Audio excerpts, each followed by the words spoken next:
Olá, irmãos, graça e paz, tudo bem com vocês? Esse é o podcast número 16 e nesse podcast eu quero comentar sobre o conflito de Israel e Palestina. Vou comentar porque é um assunto agora que eu acredito que vai estar bem em alta, né? Então é bom fazer isso também para você associar profecias, né? Porque tem coisas interessantes para a gente falar sobre isso, né? São assuntos que dá para pôr profecias e dá para a gente ter um crescimento nisso. Esse vídeo vai ter parte 1 e parte 2. Então vamos lá. Esse conflito que está acontecendo agora não é um conflito que vai parar agora. Se vocês forem analisar, parece que essa é a quarta guerra em 12 anos. Na verdade é a quarta guerra, sim. Uma foi em 2009, outra em 2012, uma em 2014 e a outra em 2021. A de 2014 foi a mais pesada, só perde para essa agora, porque essa guerra que está acontecendo agora tem a tendência de virar uma guerra mesmo, uma guerra pesada. Pode ser que ela pare por aí, mas a aparência dela é que vai continuar, né? A gente não sabe com precisão. A gente sabe com precisão outros pontos, né? Que isso servem de sinais. É justamente os filhos de Ismael perseguindo os filhos de Isaac, os filhos da carne perseguindo os filhos do espírito, os filhos da mulher escrava perseguindo os filhos da livre, em uma proporção bem maior do que aquela que Paulo relatou em Gálatas, né? Porque ali ele usou uma denotação espiritual para o assunto.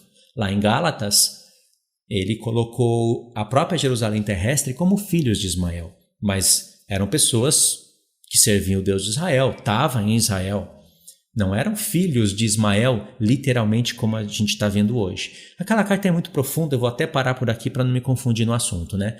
Porque dentro daquela carta tem o ponto literal e o ponto espiritual, no que diz respeito ao conflito de Isaac e Edom. De Isaac e Edom não, de Jacó e Edom.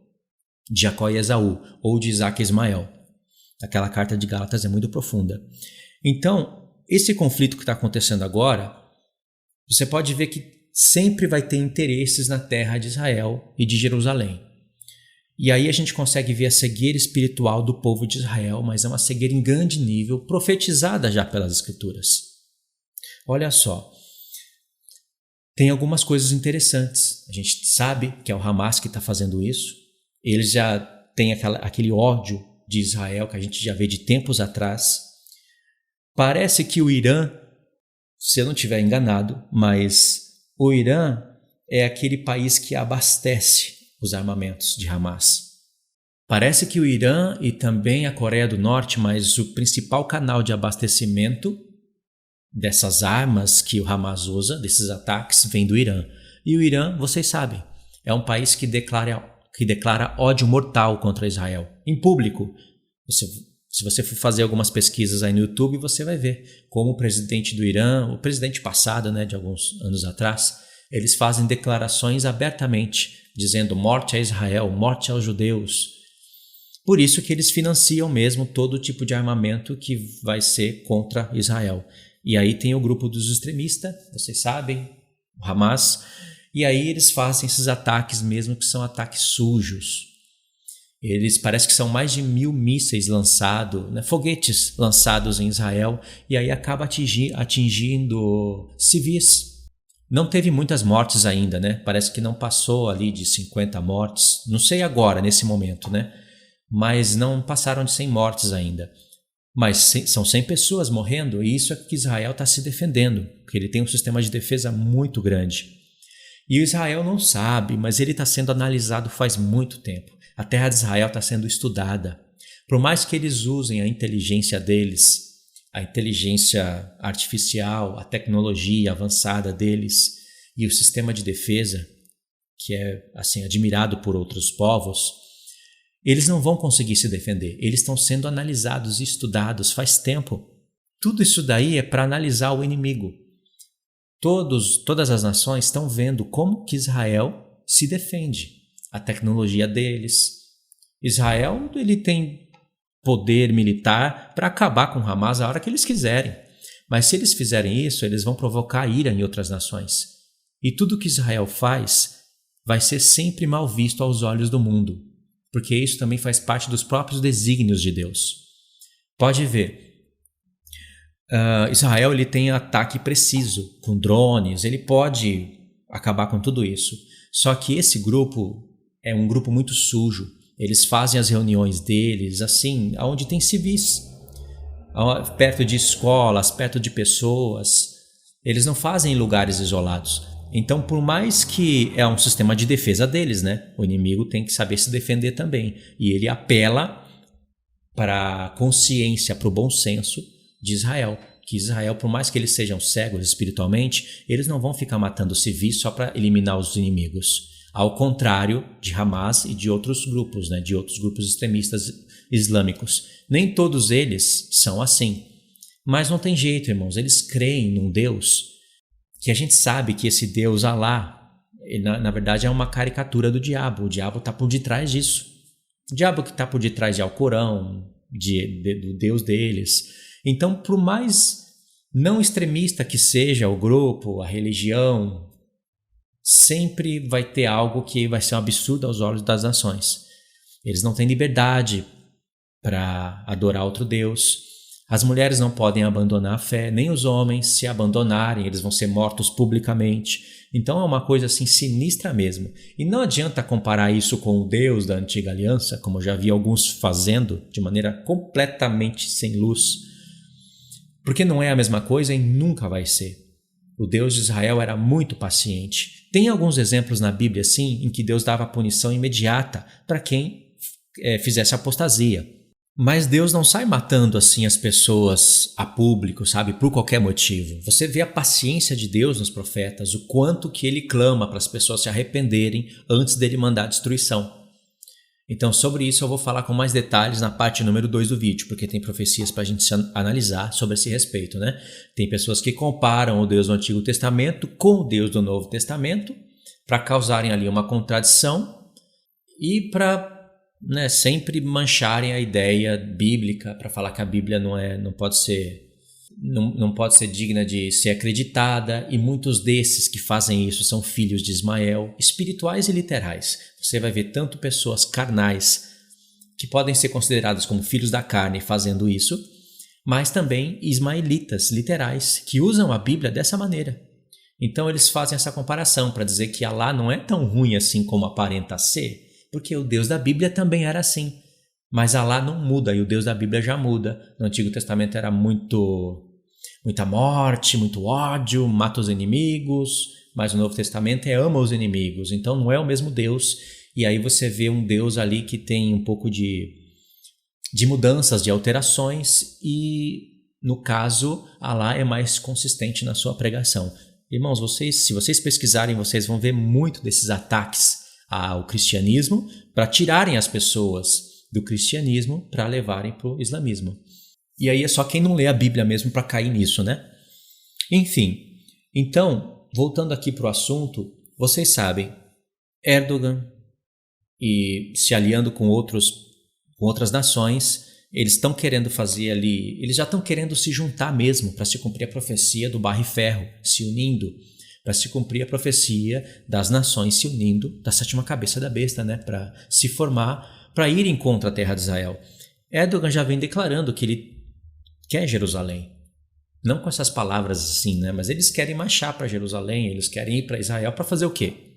Para tomar a terra, como está profetizado em Ezequiel 38 e 39. E eles vão fazer isso através de muita violência, através de muita guerra. Agora, o porquê que acontece isso na terra de Israel? Por que Israel nunca tem paz de verdade? Eles têm momentos de paz.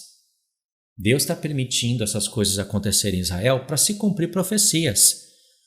Por exemplo, a profecia de Ezequiel 37. Antes de falar de Gog e Magog, das nações, quase que todas as nações do mundo se unindo contra a terra de Israel, se bem que elas vão quebrar a cara, mas elas vão se unir, e elas vão conseguir algum sucesso, né?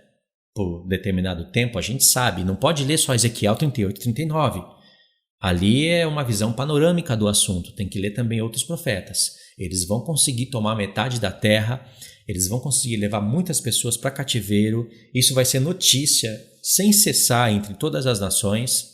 E muitas nações vão acabar se revoltando contra esse império que quer tomar à força a terra dos outros, né? Vai haver muitos conflitos, irmãos. Mas por que Deus permite isso? Pode ver que em Ezequiel 38 e 39 tem o conflito de Gog e Magog, aonde você vai ver a vitória de Cristo e da sua igreja e Deus se santificando perante os olhos de todas as nações quando derrubar Gog e Magog nas terras de Israel. E depois, Ezequiel do 40 a 48, já fazendo uma conexão com os podcasts anteriores, principalmente com os primeiros, vocês vão ver que tem ali o reino milenar, né? Falando do templo de Ezequiel e de suas leis. Então tem uma conexão de assuntos no livro de Ezequiel. Em Ezequiel 36, Deus começa a falar de promessas, que envolvem promessas para o Israel espiritual e para o Israel literal. E no 37 tem uma profecia incrível que fala da profecia dos ossos secos. E eu já falei sobre isso no canal, mostrei imagens, trabalhei muito bem nessas profecias. Vou deixar para vocês o link desses vídeos no comentário fixo e também na descrição do vídeo, onde eu sempre faço um resuminho do tema. Então leia também a descrição do vídeo. Nesses vídeos vocês vão ver que eu falei de várias camadas de revelação nessa profecia, assim como também em outras. Tem várias profecias que Deus não fala apenas uma coisa, Ele fala 2, 3 coisas e elas não vão se contradizer. Deus fala uma coisa que é a principal, né, que daria fundamento para todas as outras dicas que Ele iria dar através de profecias. Por exemplo, o livro selado de 7 selos. Deus está falando do que vai acontecer na última semana, mas está aproveitando para fazer uma conexão com toda a história do mundo, na verdade, com a história dos 7.000 anos, por isso 7 selos. Dentro desse livro estão as 7 igrejas. As 7 igrejas falam de algo que aconteceu no tempo histórico lá da época, Satanás atacando as 7 igrejas simultaneamente, mas Deus aproveita para dar a dica número 2, para falar do ataque do diabo nas eras, e também aproveita para falar da última semana com precisão, através daquelas 7 igrejas. Então, irmãos, Deus fala, e se foram alguns exemplos, tem mais. Deus fala 2, 3 coisas através de uma profecia, e isso está acontecendo na profecia dos ossos secos. Quando Deus fala que ossos está se juntando em ossos, e aí cresce pele e tendões, e aí Deus para a profecia para falar, mas não havia o Espírito. Não é por acaso isso, irmãos. Se Deus quisesse falar só de ressurreição, do ato da ressurreição mesmo, como vai acontecer na prática, porque a gente sabe que é pelo poder de Deus. Mas e aí, na prática, como que acontece?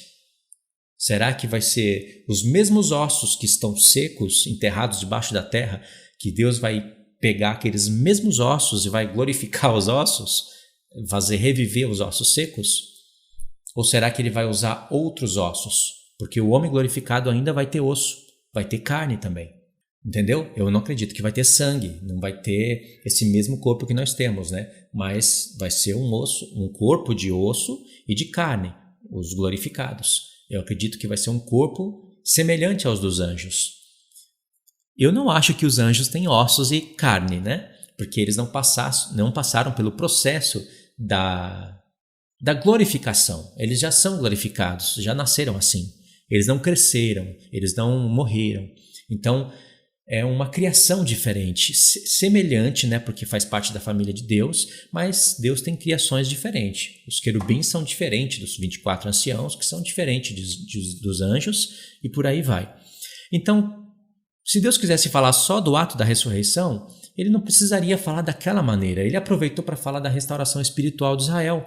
Ossos se juntando em ossos significa que os judeus, que são comparados a ossos secos, né? Como diz a profecia, o próprio povo vivo falava, nossos ossos se secaram. Então Deus aproveita para falar da restauração espiritual, porque os ossos secos era o ato de... não era o ato, como é que se diz? Os ossos secos era o estado deles naquela época, como se eles estivessem mortos espiritualmente e recebendo punições de Deus. E era o estado verdadeiro deles mesmos, estavam mortos porque não estavam obedecendo a Deus. E eles usaram essa expressão, estamos como ossos secos, porque a consequência de um morto espiritual e de alguém que não obedece a Deus é morrer. Quando você morre, a carne vai se desfazer, o sangue vai parar, vai cessar e os ossos vão secar. É isso a consequência, né, da morte. Então, ossos secos fala também de morte, da consequência da morte. Adão, quando pecou, ele morreu primeiro espiritualmente e a consequência disso foi acabar nos ossos secos. Mas Deus não precisa esperar o homem morrer para chamar um homem de morto. Ele já pode falar como Jesus falou, em um determinado ponto lá do Novo Testamento. Deixa que os mortos enterrem os seus próprios mortos. Você vem e me siga. Então, Jesus falou aí de mortos literais e de espirituais. Entendeu como a profecia é muito mais profunda, né, e complexa do que a gente imagina? Ossos se juntando em ossos significa que esses judeus que estão mortos, espalhados pelas nações, eles começariam a se juntar. Ou seja, se juntar para formar um corpo, mas numa terra, porque Deus fala de trazer eles para a terra novamente, né? Aí cresce pele, cresce tendões, mas não tem o espírito. Significa o estado deles hoje. Deus prometeu que as nações iriam ir contra a terra de Israel no futuro. E tinha até judeus que iriam receber o Espírito Santo. E como vai se cumprir essa profecia? Tinha que ter a terra de Israel. Por esse motivo, 1948, 1967. Então tem que ter a terra de Israel restaurada para se cumprir essas profecias. E é por causa disso que Deus permite algumas bênçãos na terra de Israel, mesmo com todas as prostituições que eles cometem lá. E eles estão cegos espiritualmente e não conseguem perceber isso. Então tá vendo como Deus está falando do processo da restauração da terra de Israel? E aproveitando para falar da ressurreição dos corpos, vice-versa. E ainda tem mais, Deus está aproveitando para falar mais coisas, né? Para falar do processo da morte e do processo da vida do homem. E essa profecia de Ezequiel 37 vai ter uma conexão muito forte com Apocalipse 11.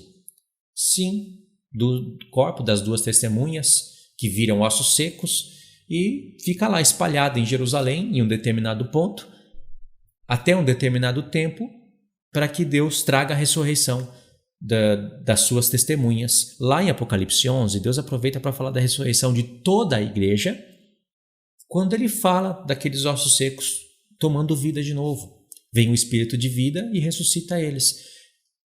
Até as falas, né, as palavras, são as mesmas que estão em Ezequiel 37. A própria Bíblia vai te dar conexão desses assuntos. Então são assuntos profundos demais. O que está acontecendo na terra de Israel é isso. Essas profecias estão se cumprindo diante dos nossos olhos. A terra de Israel está sendo restaurada, mas ainda ela vai ser restaurada por completo, não só Israel como Jerusalém. Deus prometeu em vários profetas, principalmente em Zacarias, que ele restauraria essa Jerusalém terrestre. Ele não vai fazer uma nova descer do céu agora, ele vai restaurar essa primeiro. Entendeu, irmãos? Então, isso é o que está acontecendo lá agora. E aí eles estão cegos espiritualmente, eles não conseguem nem falar do Deus de Israel de maneira correta. Eles guardam mandamentos humanos, o coração deles está inclinado para dinheiro. Sabe qual é a prova disso? O próprio Jesus prova isso. Porque a terra de Israel, numa massa total, né, num todo, nega Jesus. Tem cristão lá? Obviamente que tem cristão, tem judeus cristãos, mas a maioria do povo de Israel nega Jesus. Mas eles permite que pessoas vão lá falar de Jesus, visitar a terra, fazer os seus trabalhos lá, né? Tem muitos trabalhos relacionados a isso, turismo. Deixa até os grupos evangélicos irem lá louvar Jesus Cristo, Hillsong. Por quê? Se eles não aceitam Jesus, e na verdade deveria ser até visto como blasfêmia contra o Deus de Israel, né? Porque eles estão falando que eles, né, os que vão lá visitar, estão pregando Jesus sendo um único Deus, um com o Pai. Então, aos olhos de qualquer um deles, isso é blasfêmia. Mas existe uma política lá. Eles permitem para que as nações vão lá fazer turismo, a terra é divulgada e muito dinheiro está entrando lá todo dia. Mas está vendo? Se eles fossem fiéis mesmo com o que eles acreditam da Torá, não podia deixar isso acontecer. Por mais que fosse entrar muito dinheiro lá, por mais que as nações fossem falar de Israel para o mundo inteiro, gravar imagens, não podia, porque seria uma blasfêmia contra o Deus de Israel. Vocês entenderam? Não tem nada que vir aqui falar de Jesus, não adianta o tanto de dinheiro que vai entrar, não, acaba com esse negócio de turismo. Vocês têm que vir aqui para adorar o Deus de Israel e somente a Ele. Seria mais justo, um pensamento mais consistente com o que eles acreditam. Então, Deus aproveita avareza do coração deles e falta de fidelidade com o que eles mesmos creem, para que as nações acabem conhecendo melhor a terra de Israel. E ali Jesus vai sendo mencionado, né? Deus, ele também aproveita das situações. Por que Deus não aproveitaria dessa situação? Então, mesmo assim, olhando por alto, a gente vê a cegueira espiritual deles. Eles não estão se importando de fato com o que eles dizem acreditar, com o que a Torá diz. E por isso eles desprezam todas as profecias e não estão entendendo o que vai acontecer naquela terra. Vários profetas falam de nações invadindo a terra de Israel. E é claramente que isso é para o futuro. É tão claro que não tem como ter discussões sobre esse assunto. Mas vocês vão ver no YouTube judeus cegos. E eu estou falando de judeus cegos messiânicos. Eu não vou dar link aqui de vídeo para vocês. Vocês vão e procuram por conta. Vocês vão ver judeus messiânicos lendo Zacarias 12, Zacarias 14, e olha só o que eles vão falar. Que aquelas são ameaças que Deus só vai cumprir se Israel transgredir a lei. Assim, depende de como Israel vai se comportar. Mas eles falam que no final das contas, Israel não vai se comportar daquela maneira, então aquelas ameaças não vão se cumprir. É a mesma cegueira espiritual que aqueles tolos falavam antigamente. Deus fazia ameaça sobre o povo de Israel desde a Torá.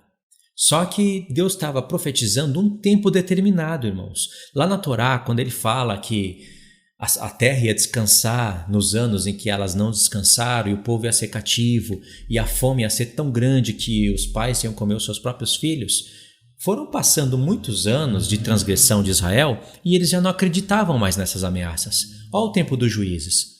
Eles vão, transgridem a lei, aí se arrependem, clamam ao Deus de Israel levantava algum juiz e livrava Israel. E esse ciclo foi até a Era dos Reis. Na Era dos Reis, vocês viram o que aconteceu, o povo pediu Saul foi um rei péssimo diante do Senhor, aí Deus deu Davi fez coisas tremendas diante do Senhor. Depois veio Salomão reinou também por 40 anos, cada um desses 3 reis reinaram sobre todo Israel por 40 anos. A diferença entre eles foi o que aconteceu com as tribos, que eu não vou falar agora, vocês já sabem, né? Um vai e divide as tribos, o outro vai e restaura as tribos, o outro vai e divide as tribos de novo, até que elas vão ser unidas para sempre, como diz Ezequiel 37. E aí, irmãos, a casa de Israel se divide, o povo vai pecando, Deus vai levantando profetas, vai ameaçando o povo e eles não vão crendo. Eles até usavam provérbios de chacota contra Deus, falando que Deus não faz nem bem nem mal. Quando Ezequiel profetizava, eles falavam, isso daí é para o futuro. Eu acredito que eles falavam isso porque eles viam a passagem, né, falando que o sol ia se escurecer e a lua se tornar em sangue, era dia de ira, então o Senhor iria voltar, e não era no tempo deles, eles sabiam disso. E aí Deus falava, visto que esse povo diz que isso é profecia para muito tempo, eu vou fazer se cumprir agora. Só que Deus fazia se cumprir as ameaças, os castigos, e os outros pontos, como o dia da ira e esses assuntos escatológicos, Deus deixava para o tempo do fim. E assim ele pegava o sábio na sua própria sabedoria. É assim também que ele prova o nosso coração, né? Não tem como a gente ler os profetas hoje só de maneira histórica, por causa desses pontos. Então isso é muito lindo de se analisar. E aí o que acontece? Eles não acreditavam porque Deus estava profetizando para um tempo específico. Era o tempo em que Nabucodonosor iria lá e iria arrebentar com a cidade. O mesmo acontece hoje. Eles acham que isso não vai acontecer, que está muito longe de acontecer. Uns acham que está muito longe, outros acham que não vai acontecer. Mas Deus está profetizando um tempo específico. Eles pecam, eles adulteram, eles têm avareza de coração, são cegos espiritualmente e nada acontece. Pelo contrário, a terra de Israel está ficando cada vez mais tecnológica, cada vez mais admirada pelas nações, mais cobiçada pelas nações. Então eles acham que está tudo bem, mas não está tudo bem. O que Deus falou vai se cumprir. Não tem como Deus voltar atrás naquilo que ele afirmou que vai acontecer. Ele afirmou em Zacarias 14 que metade da cidade vai ser tomada, que mulheres vão ser estupradas e que vai ter cativeiro. pessoas cativas para o norte, para o sul. O Egito não vai ser mais aliado de Israel. Israel vai ser abandonado diante das nações. O único que vai poder socorrer Israel é o Senhor. E eles não acreditam, eles acham que isso não vai se cumprir, uma vez que Deus falou que vai. E o que se chama isso? Idolatria contra a própria terra. Você pode ver que esses judeus idolatram o próprio Israel. Quando eles vão falar da conquista de Israel em 1947 para 1948, da conquista de Jerusalém, eles sempre vão colocar a glória nos seus soldados, nos seus armamentos, na sua defesa. É um ou outro ali que vai falar que o Deus de Israel estava ajudando eles. Um ou outro. Tem um canal chamado Israel com Aline. É um canal de muita informação da terra de Israel, né? Uma mulher super simpática, respeita todas as outras religiões, mas como eu disse, você pode olhar isso de um ponto positivo e negativo. O positivo é que ela não ataca ninguém, ela respeita todo mundo, é simpática e tudo mais. É um ponto positivo. Mas eu não olho só por esse lado. Não é que eu gosto de ver o lado negativo nas pessoas, mas aquilo ali tem interesses pessoais. Ela entende como as pessoas acreditam em Jesus e o porquê. Ela fala de Jesus em alguns vídeos, mas ela é do judaísmo. Ela não tem a fé em Jesus Cristo. Pelo menos, até onde eu vi, ela não tem. Porque é impossível uma pessoa ter a fé em Jesus e não falar de Jesus num canal que está crescendo bastante. Então ela tem que agir daquela maneira para ela não bloquear acessos no canal, para promover o crescimento. Ela conquista pessoas de crentes, não crentes, pessoas de todas as religiões cristãs. Ela não conflita com nada. E isso para mim é interesse pessoal. Não é fidelidade, nem com o judaísmo e nem com nada. Tá vendo como eu vejo, por um outro lado, que muitas pessoas não iriam concordar? Mas eu não posso deixar de ver isso. Como que ela não analisa as profecias, já que você vê que ela entende ali das coisas que ela está falando. Ela poderia usar o canal para falar o que vai acontecer naquela terra e alertar os irmãos dela. Muitas pessoas vão morrer ali, morrer de vários tipos de morte. Então, não é um canal que traz luz para Israel. É um canal assim que está mais interessado nos seus próprios interesses. Com certeza é monetizado e é o trabalho dela. E não estou falando que ela faz um trabalho mal feito, se for um trabalho secular.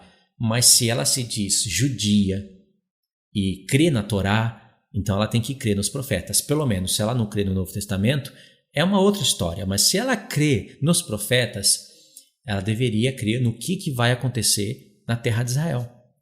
Então, você vê, é mais comércio, né? Não tem fidelidade com Deus de Israel. Então lá eles têm várias doutrinas humanas, eles não querem saber de Torá. E o que falar do primeiro-ministro, Netanyahu? Ele é cego, ele é um líder de Israel totalmente cego. Acha que ele realmente quer a paz e ele faz tudo pela paz. Ele não está fazendo nada pela paz. Essa é a verdade. Ele não confia no Deus de Israel. Eles mencionam de boca para fora, mas o coração está longe do Senhor. Se ele cresce mesmo no Deus de Israel, eles entenderiam o porquê que eles guardam o sábado. Na verdade, eles não guardam verdadeiramente o sábado, mas faz parte agora, né, de um ritual. Por que sábado? O que sábado é para eles? Da onde surgiu a ideia do sábado? O que as escrituras falam de sábado? Eles não querem saber disso. Eles querem saber de um ritual judaico, religioso.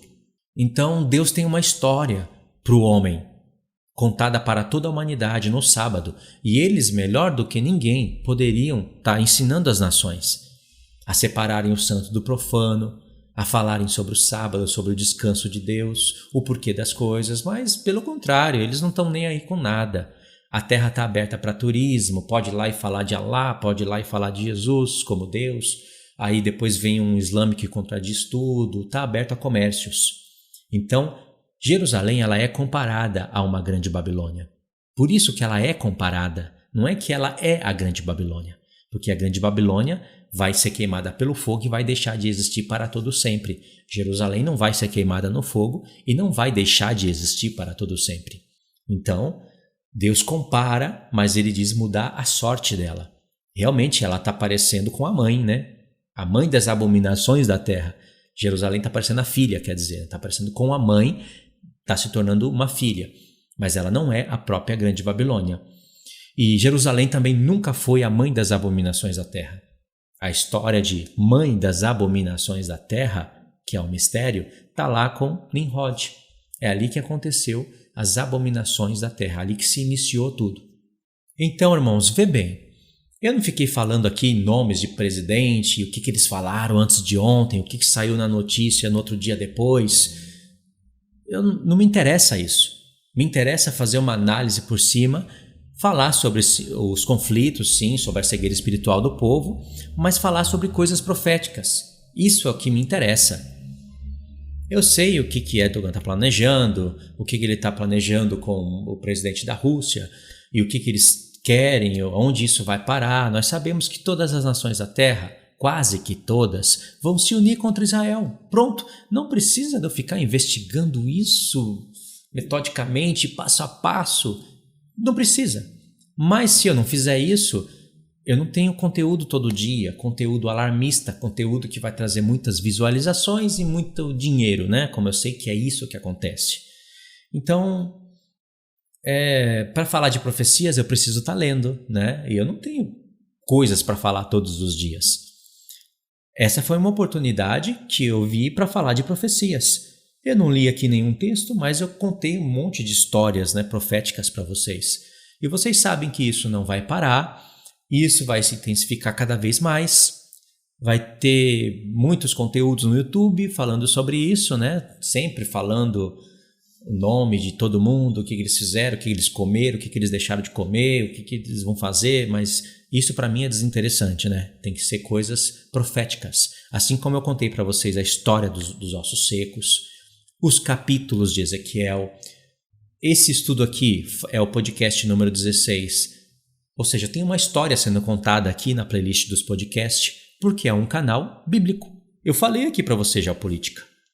Só que eu não precisei ficar rodando aqui para lá e para cá, sensacionalizando e falando um monte de coisa para vocês. Ainda mais porque tem dezenas de canais que já fazem isso, né? Então eu gosto mais de falar coisas proféticas. E para finalizar o vídeo, eu vou ler alguns textos dentro do profeta Isaías.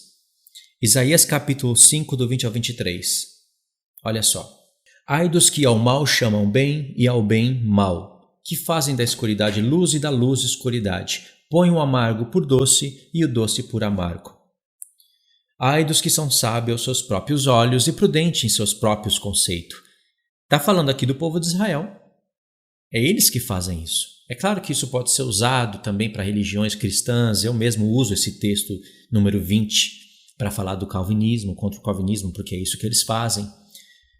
Mas aqui Deus está falando primeiramente de Israel. E eles se acham sábios aos seus próprios olhos. Eles não dão a glória ao Deus de Israel como é devida. As próprias conquistas, eles falam que é a respeito deles mesmos, da força militar, dos armamentos. Aí eles começam a reverenciar os soldados que morreram na batalha. E cadê o Deus de Israel na história? Cadê as profecias? Cadê eles falando que isso faz parte de profecia de Ezequiel, dos ossos secos, que Israel vai ser cabeça da terra, das nações? Não tem nada disso, eles nem acreditam nisso. E aí no verso 22 diz: ai dos que são heróis para beber vinho e valentes para misturar bebida forte. E aqui tem um ponto literal, né?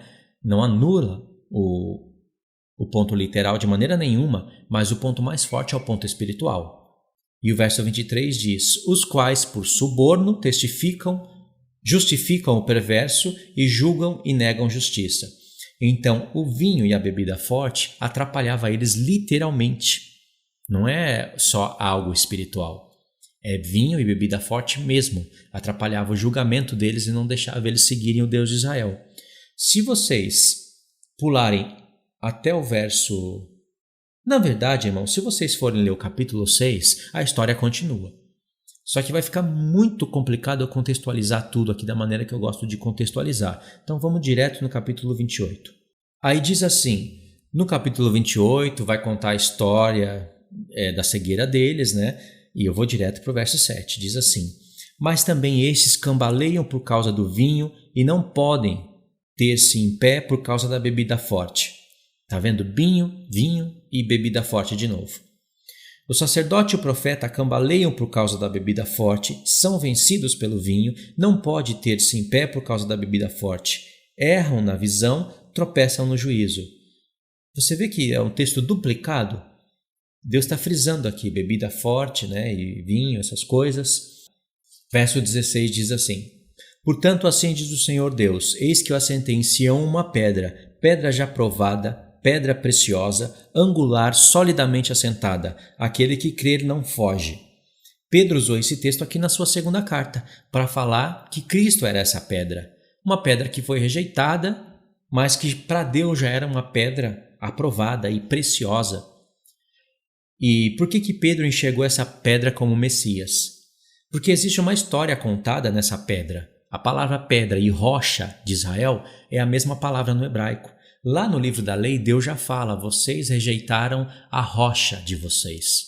Lá no livro da lei, no cântico de Moisés, no cântico profético, Deus já falava de uma rocha sendo rejeitada. E ele falou a respeito dele mesmo. É claro que seria o filho dele, né?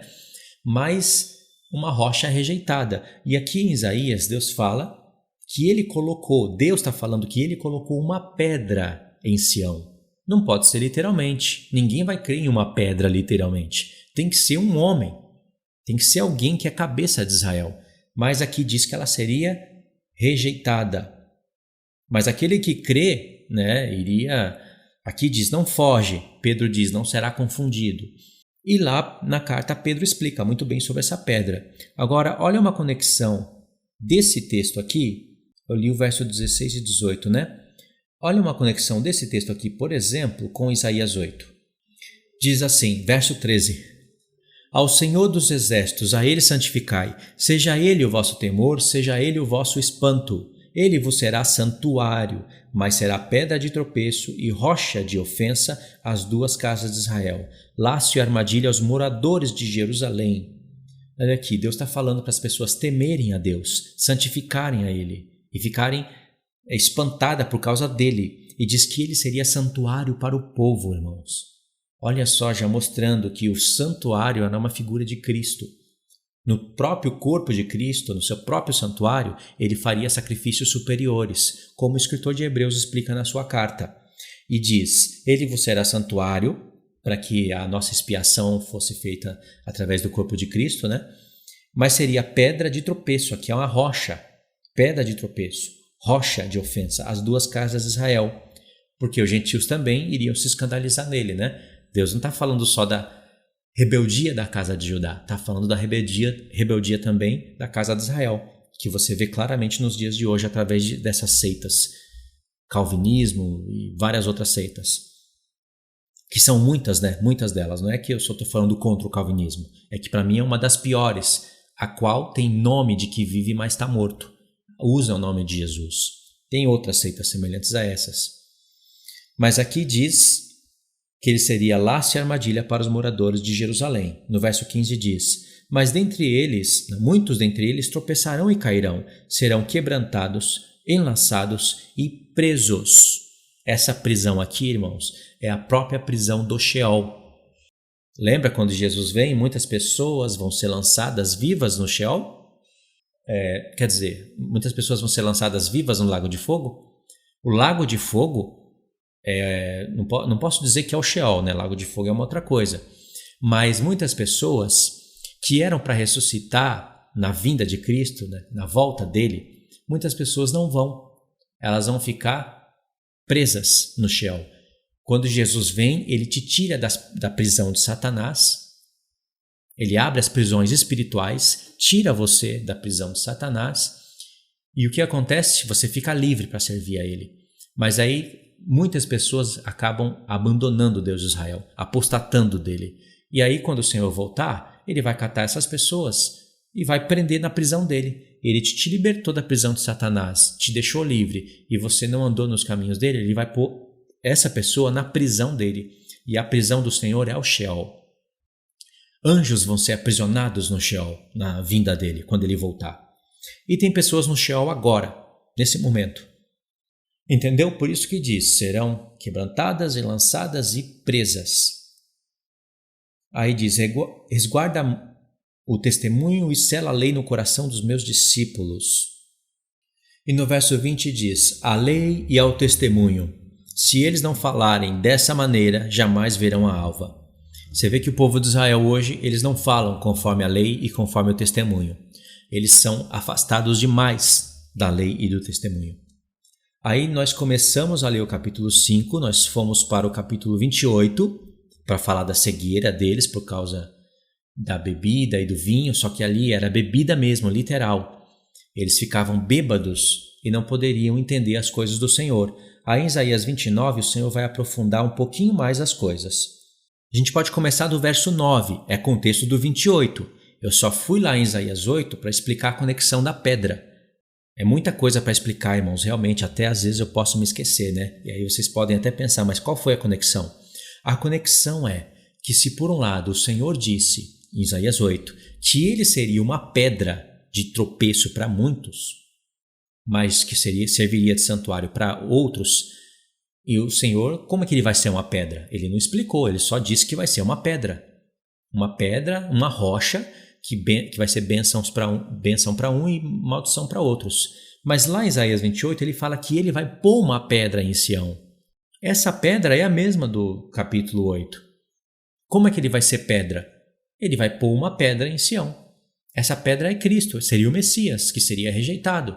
Para aqueles que rejeitassem esse Messias, ia ser uma pedra de escândalo, uma pedra de tropeço. Ou seja, eles iriam estar tropeçando nessa pedra. E Jesus falou a respeito dela quando ele estava na terra. Ele mostrou que ele era essa pedra. Ele diz que quem tropeçasse nele iria ser feito em pedaços. E aquela pedra caísse, iria ser reduzido a pó. Aí ele já foi para a profecia de Daniel. Ele volta como uma pedra, bate nos pés da estátua e reduz tudo a pó. Ele estava falando disso. Olha só a mente do Senhor como fez conexões profundas, né, nessa rocha.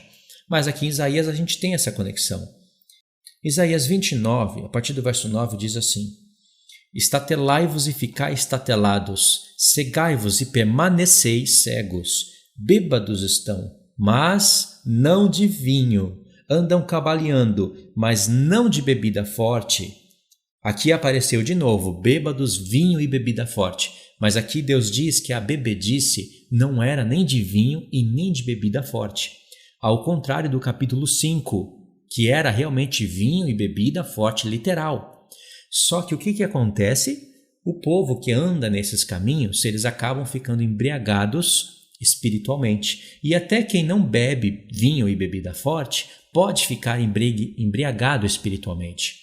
E aí diz: porque o Senhor derramou sobre vós espírito de profundo sono e fechou os vossos olhos, que são os profetas, e vendou a vossa cabeça, que são os videntes, a cegueira espiritual deles. Era de vinho, de bebida forte, mas espiritual. Toda visão já se vos tornou como palavras de um livro selado, que se dá ao que sabe ler, dizendo: lê isto, peço-te, e ele responde: não posso, porque está selado. E dá-se o livro ao que não sabe ler. Olha o desespero. Até para o que não sabe ler, vão tentar dar o livro para ver se tem algum mistério.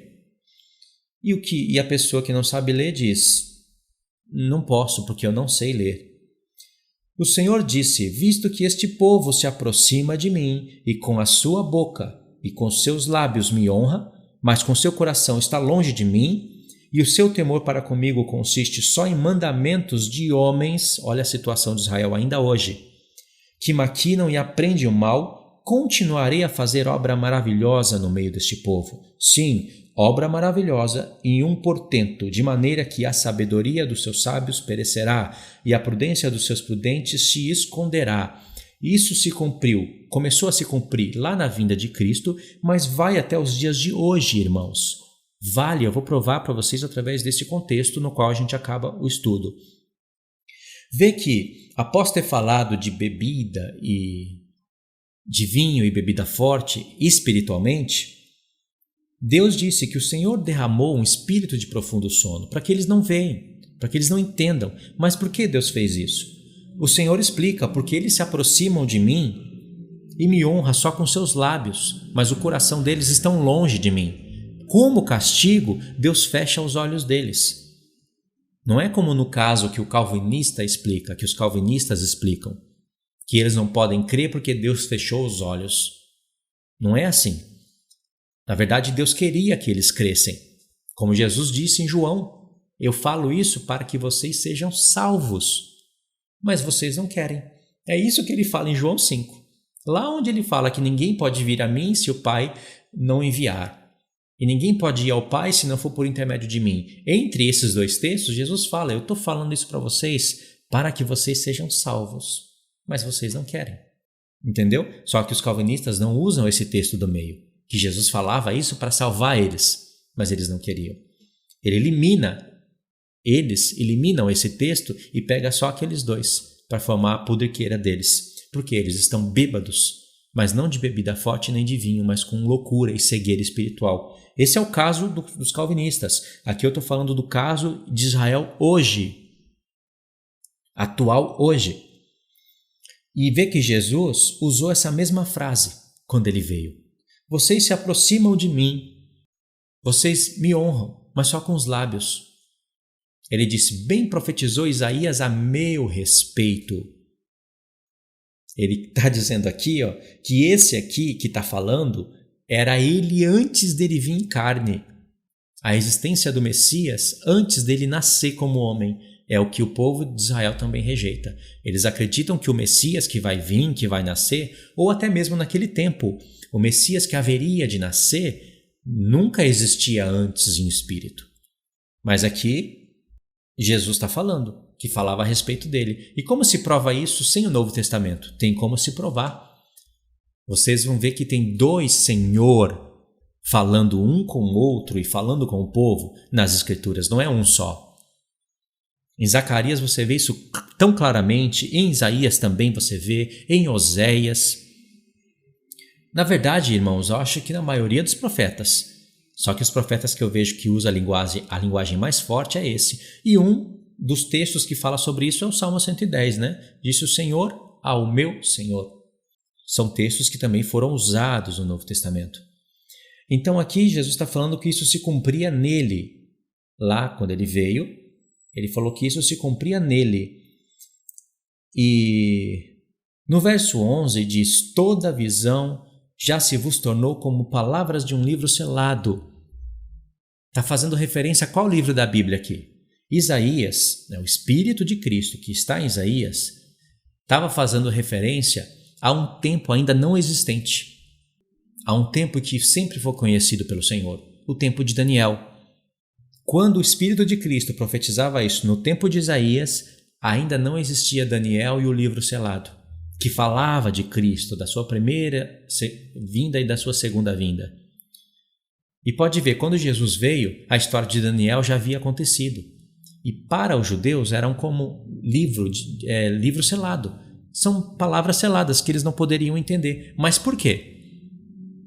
Por que estavam seladas as palavras do livro para eles? Por causa da cegueira espiritual deles. Por causa da própria conduta deles. Porque muitos judeus creram. Para os apóstolos não era um livro com palavras seladas. Se eu continuasse lendo aqui, vocês iriam ver que essa parte de livro diz que os cegos iriam ler, entender as palavras do livro selado. Está no contexto, que eu não vou ler. E para provar que essa história não acaba só lá em Cristo e no tempo de Paulo, mas também segue até os dias de hoje, no verso 1, nós lemos do verso 9 ao 14. Vamos ler do 1 ao 6. Diz assim, ai da lareira de Deus, cidade lareira de Deus, em que Davi assentou seu arraial. Acrescentai ano a ano, deixai as festas que se completem o seu ciclo. Olha aí, o que o Espírito está falando aqui é que se cumpririam 4 festas. Aí Jesus iria fazer uma transição, do seu ministério terrestre para o seu ministério celeste. Faltavam ainda 3 festas se cumprir. Na verdade, para nós, 2. Trombetas e expiação, porque nos tabernáculos nós já entraremos glorificados. Então, as festas têm que cumprir o seu ciclo. Então, quando as festas começarem a cumprir o seu ciclo, olha o que acontece. Então porei a lareira de Deus em aperto, e haverá pranto e lamentação, e ela será para mim verdadeira lareira de Deus. Aqui diz lareira de Deus, mas no hebraico está Ariel. A palavra hebraica aqui, né? Ariel, que é leão de Deus. Bom, enfim. Aí no verso 3 diz: acamparei ao derredor de ti, secar-te-ei com baluartes e levantarei trinqueiras contra ti. Deus está falando que ele vai juntar as nações contra Israel, assim como ele fala em Sofonias: a minha resolução é ajuntar todos os povos da terra contra vocês. Eu vou fazer isso. É o anticristo que vai fazer, mas é eu que vou estar ministrando, orquestrando tudo isso, porque vocês se rebelaram contra mim. Verso 4: então, lançada por terra, do chão falarás, e do pó sairá afogada a tua fala. Subirá da terra a tua voz como a de um fantasma, como um cochicho a tua fala desde o pó. Mas a multidão dos teus inimigos será como pó moído, e a multidão dos tiranos como a palha que voa. Dar-se-á isto de repente, num instante. Aqui o Senhor já está falando que as nações vão cercar Israel, ela vai ser abatida e do pó ela vai clamar a Deus. E os inimigos vão se tornar como pó moído, eles vão ser abatidos. Está vendo como isso daqui é situação para o fim? Olha o verso 6. Do Senhor dos Exércitos vem o castigo com trovões, com terremotos. Olha o Apocalipse aqui. E houve relâmpagos, vozes, trovões, terremotos. Trovões, terremotos, grande estrondo, tufão de vento. Aqui, ó, tufão de vento. Se tiver grande tufão de vento andando aí pelo mundo, abala o sistema de Wi-Fi. A internet fica fraquíssima. Tempestades e chamas devoradoras. Vê como isso fala do tempo mesmo, do fim? E se, por acaso, nós fôssemos ler o capítulo 30 e o 31, você vai ver que o Senhor está descendo do céu. No 31, o Senhor está descendo do céu para pelejar.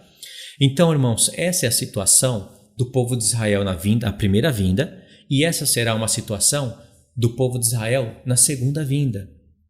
Então, claro que esses conflitos eles vão existir, eles vão cada vez mais se intensificar. E a gente tem que aproveitar dessa situação para instruir os irmãos na profecia. Só que tem que ser uma profecia correta, uma profecia onde eles vão realmente ser edificados e preparados. Por exemplo, eu poderia usar isso daqui para vomitar o calvinismo no ouvido de vocês, como muitos fazem. Ou eu poderia usar isso daqui para falar que não se preocupe, porque a igreja vai ser retirada antes. E aí, irmãos, vocês virariam uma cambada de vagabundo na fé. Desprezadores de profecia. Como eu vejo que muita gente, muitos pastores, mas vão quebrar a cara bonito. Eu estava escutando ainda hoje uma ministração de um certo pastor. Alô? Alô? Quero que dê glória a Deus aqui, viu? Muito aleluia, glória a Deus, porque eu estou pregando muito bem essa noite. Irmãos, vomitando asneira no púlpito. E no mesmo vômito dele, anunciando os livros que ele estava muito afim de vender. Mas vão quebrar a cara esse povo, irmãos. Misericórdia. E zombando, rindo, brincando. E eu vejo mesmo isso, eu gasto tempo vendo isso, porque é melhor gastar tempo vendo isso do que certos canais, né? E aí você aprende a defender melhor a sua linha, né? Não para falar que está defendendo a linha em si, mas para fortalecer a fé dos irmãos, né? E ele falando lá que o pós-tribulacionismo causa terrorismo no povo, que esse povo está iludido, achando que tem que ir para o deserto, que é uma palhaçada teológica. E ele lá, vomitando os negócios dele e querendo vender livro, tá? Só um bobo que não consegue ver isso, né? Irmãos, isso é um desperdício de tempo. Mas Deus permite tudo isso acontecer, né? Para nossa fé ser provada. Então, eu poderia estar fazendo isso, mas graças a Deus eu estudo os profetas. Irmãos, tem que ter muita perseverança para você conseguir ler os profetas. E eu vou confessar algo, se fosse depender da minha leitura, eu estaria muito pobre. É porque eu escuto muito, viu? Se não fosse essa parte da tecnologia, de Bíblia narrada, e também a minha parte, né? A minha perseverança em ouvir. Irmãos, eu não iria saber nada dessas coisas, nada do que vocês têm ouvido no canal. Tem que ter perseverança em ouvir e vou falar para você, tem que ter muita paciência. Porque tem dia que eu estou ouvindo, eu tiro assim a Bíblia, sabe? Falo, já não aguento mais ouvir isso daí. E aí vou ouvir música, mas aí vem na minha consciência, não, Luiz, é preciso ouvir. Se você não está lendo, pelo menos ouça. E aí eu sempre vou ouvindo e anotando. Se não, irmãos, a gente não vai ter luz. Não adianta ficar fazendo pesquisa picadinha na Bíblia que você vai chegar em caminhos que não são caminhos do Senhor. Então, vocês podem ver, né? Tem que ter realmente as palavras dos profetas. E aqui eu fecho o vídeo. A parte 1 ficou grande mesmo, a parte 2 ela vai ser bem menor, porque as informações vão ser outras, né? Vai ir lá para o livro de Zacarias. E, irmãos, o assunto da geopolítica não precisa saber mais que isso. Vocês podem assistir 2, 3 vídeos aí, bem legal. Eu separei aqui 3 vídeos bacanas de geopolítica, de canais ímpios. Não estou falando de cristãos que querem, de canais de geopolítica interessados em monetização, que quer passar uma aparência cristã. Não estou falando disso daí, eu não suporto ouvir. Eu estou falando de canais ímpios mesmos, que vão te passar informações boas de professores da área da geopolítica. E aí pronto, anotei aqui o que é preciso saber. Eu não preciso saber mais que isso. O que eu preciso fazer agora é estudar os profetas. E aí eu elimino o tempo, né? Acabo filtrando o tempo, ao invés de ficar assistindo geopolítica e pesquisando geopolítica e ficar só vendo desgraça e terrorismo, porque eles também vão dar a sua própria opinião, né? E isso não condiz com a Bíblia. Eles estão vendo o cenário atual, são professores, tudo bem, mas eles não têm a parte profética, então eles vão dar a sua própria opinião, que é uma furada. Eles não sabem a resolução de nada, eles não sabem nada o que vai acontecer. Eles só podem te ajudar com as informações da atualidade. E aí você, como um bom pesquisador, pesquisa o que é necessário saber. Claro que eu poderia ter pesquisado um pouco mais, né? Mas para mim, eu estou mais afim de escutar Isaías, por exemplo. E pronto. Está suficiente para a gente pode saber o que está acontecendo no mundo e aonde isso vai parar. Às vezes a gente pode ser impreciso, né? Tudo bem, mas não precisa saber mais que isso. A gente sabe. Esse grupo, o Hamas, ele vai continuar até o fim, vai se unir com outros países. A Turquia, o Erdogan, vai se unir com países do Oriente Médio, vai se unir sim com a Rússia. Vai entrar a China, vai entrar todo mundo aí no meio e eles vão fazer o que está determinado por Deus. E nós vamos vendo isso de passo a passo. Entendeu? Então, para mim, isso é o suficiente. O importante é a gente conhecer os desígnios de Deus e como Ele trabalha. Que vê que não é fácil falar sobre todas essas coisas, né? Mas esse é o estilo do canal, né? Eu gosto assim, eu gosto de colocar profecias e cruzar profetas e assim Deus vai derramando muita luz. Olha só como Paulo ensinava a palavra de Deus para a igreja. Pega uma carta dele para você ver. Para um tempo para você ver o tanto de referência bíblica que ele vai dar dentro de uma carta. Ele não vai ficar falando da geopolítica romana. Uma hora ou outra que ele vai falar isso, embora ele entendesse muito bem sobre os assuntos. Por causa do conhecimento dele, ele livrou a vida dele várias vezes. Do conhecimento dele, eu digo, na parte das leis romanas, né? Mas ele derramava ali a palavra de Deus em todas as cartas. É muita referência bíblica. Até palavras que ele está falando, que você acha que não tem referência bíblica, coisas dos profetas. Lá em 1 Coríntios 15, quando ele fala assim, se os mortos não ressuscitam, comamos e bebamos, porque amanhã morreremos. Aí a gente acha que foi uma frase de efeito dele, né? Que realmente faz sentido, né? Se os mortos não ressuscitam, vamos comer e beber, porque amanhã a gente morre, ó. Vamos aproveitar essa vida. Mas isso está em Isaías. Ele não citou o profeta Isaías, mas várias palavras que ele está falando estão no profeta. Poucas são as palavras que ele fala dele mesmo. Claro que tem bastante, mas é muita coisa dos profetas que a gente só reconhece quando está lendo. Ou ouvindo, né? Aí você fala, nossa, isso daqui Paulo falou ali na carta. Aí você precisa também, né, saber que está em tal carta do apóstolo. Aí você faz as conexões. E assim, depois de alguns anos, porque é alguns anos de trabalho, né, que você precisa ter para você ter essas conexões, o Senhor vai te revelando coisas profundas. Irmãos, é esse o meu comentário. sobre o conflito de Israel e Palestina. Eu sei que eu não agrado a todos com esse comentário, né? Mas é o que eu gosto de fazer. Não adianta, eu não consigo ficar falando só do que está acontecendo e de informações de guerra, de armamentos e sabe, dar uma aparência ali de mestre, de professor das coisas e não falar da Bíblia. Isso não é meu estilo, né? Mas espero que vocês tenham gostado e aprendido, recapitulado alguma coisa. Tem a parte 2 do vídeo que vai ser necessário fazer, já que a parte 1 eu gastei muito tempo, né, com muitas coisas aqui.